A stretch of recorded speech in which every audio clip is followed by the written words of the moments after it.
does our van really weigh? How much? Right, so let's get into it. Now we know this van isn't the lightest van in the world. That award would go to Phil, who's got a mattress and a portable stove in his van. And that's it.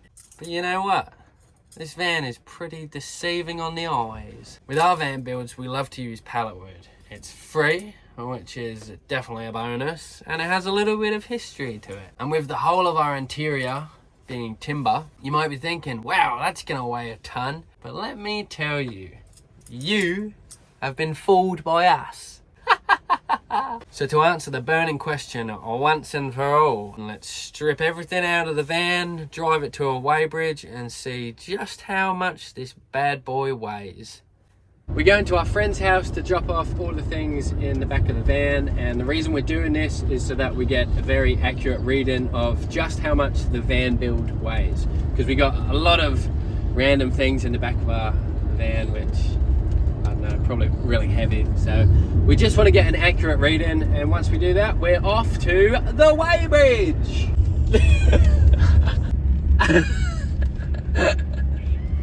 Let's go.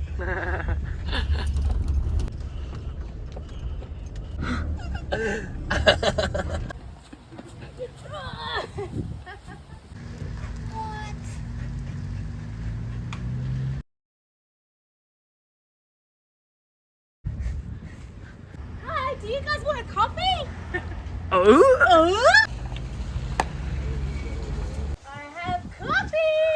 Ooh. Thank you. You're welcome! Let's go out of top. Knock knock. Hello. Oh hey there. Can I see how much stuff do you got out of that van? Yeah. Oh thanks. This stuff. Oh what the? That's extreme. And There's over a it. lot of stuff. What the? You got more stuff? What have you got? Vintage Princess Diana newspaper collections and Oh, clippings. that's cool. The last ever telegraph. Wow. You'll find these up on our eBay. Potential knife or scissor holder. Wow, that's gorgeous. Never been used. Wow. What other junk? Cool stuff. We got a lot of bits and bobs, I'll tell you that. So that's everything cleared out. We've emptied out all of our shelves, all of our drawers underneath there. Nothing up here anymore. Woo!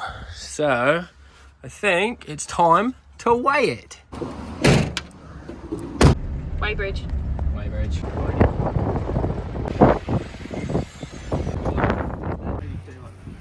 Look at that. Oh, I can't see it from here. 308. 308. Cool. That's 308. Bye-bye, Weighbridge. So it's weighed a little bit more than it was when we finished the build. I'm not crazily sure why. We've got a half a tank of fuel. Maybe I've eaten a couple more sausage rolls than I should have, but oh wait, I wasn't even in the car. But we'll get back and we'll run some maths and we'll work out how heavy this van is in comparison to other vans. So our Mercedes Sprinter weighs 2,300 kilograms when it's empty. When we weighed it just then, it weighed 3,080 kilograms, meaning we added 780 kilograms to our van build. And to give you an idea of just how much 780 kilograms really is, it's roughly the same as a full-grown cow, a motorbike, a hay bale, or 78,000 Pokemon cards. And with the van's maximum weight capacity of 3,500 kilograms, that leaves us with 420 kilograms of belongings. Does that still sound heavy to you? Let's do some research to compare the average Mercedes Sprinter van conversions so that we can see where we fit in on the scale of heaviness. Are we light or are we heavy? Alrighty, so let's do some good old Googling. So let's start off with the average weight of a Mercedes Sprinter high roof long wheelbase van conversion build. Hit it. So a fully built out Mercedes Sprinter high roof long wheelbase van conversion can weigh anywhere from 2,700 kilograms to 4,000 kilograms. So we are definitely on the lighter end of our conversion.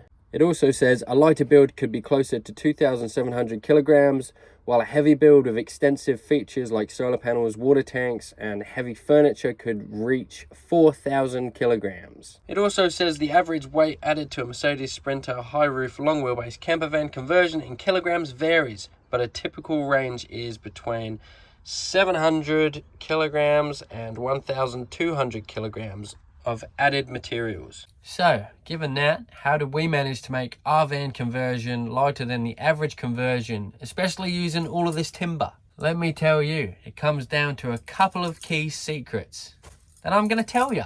First up, the framing. For the framing of our van, we ripped 2x4s in half, and that wasn't just to save on materials, but it also substantially reduced the weight of our van.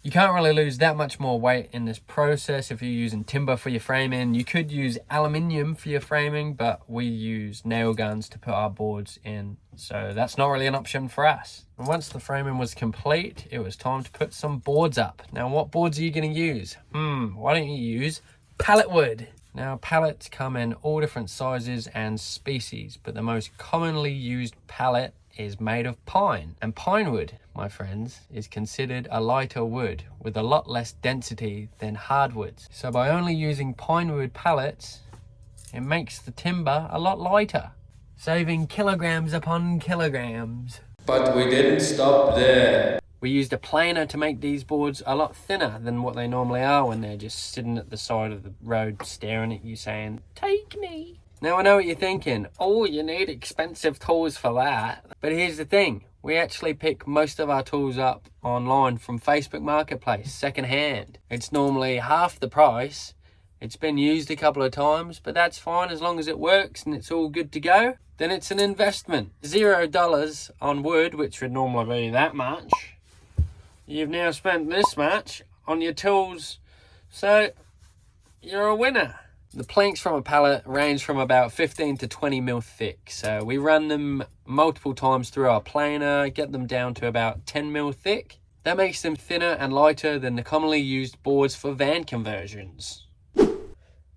Now, some parts of the van needed a different type of timber, like this live edge countertop, which is boxwood. And this particular piece looks pretty heavy and thick, but it's not. Now here's the secret. We kept the edge the same thickness, but everything that wasn't visible, we routed out underneath, taken off about 60% of the material, and then we cut out the sinkhole and the cooker top, and that took more than 50% of the weight from each countertop off, so you could lift it up with one hand easily. A lot of people use plywood for their cabinetry, walls, ceiling, and other parts of their van conversions, but to achieve the strength, you often need to use at least 12 to 15 mil plywood, which ends up being pretty heavy for your conversion. Plywood is also a lot denser than pine wood, as it's made up of layers compressed and glued together, making it very heavy. The same goes with chipboard, which is also a popular material to use, often with a veneer wood grain or a white finish, but it's denser than pine, making it very heavy. Plus, chipboard acts like a sponge if any water gets into it. So there you have it. If you want to build a van that's very lightweight, then just use very thin pine. And if you want to be a bit sneaky, then just chuck a dark stain on top of the wood. Everyone will just think it's a very heavy, dense wood that you use throughout the whole of your van. But seriously, the good news is, even with all of our things inside the van, it's still way under the max payload that this van can be. So let's all just have a deep breath and relax. This car definitely drives, this car is not too heavy, and it's ready for many more adventures to come. And if you stuck around for this whole video, good on you, you're a legend. If you found any of this video helpful on how to save a bit more weight in your van conversion, then do all the YouTube stuff, do them ones, do the old comments and stuff, give it a subscribe. There's a bell button thing right here, and you can click, you'll get notifications. And hey, if you still feel angry and don't believe this video, you just think it's all AI generated, then feel free to leave a comment negatively about how we're lying and it's not correct. And if you want to see more posts on our van, then we've got an Instagram account which is in the description below, so you can click that and give it a follow. And have a good day, enjoy your life. Just remember, to have a fun time, always use pine. See ya.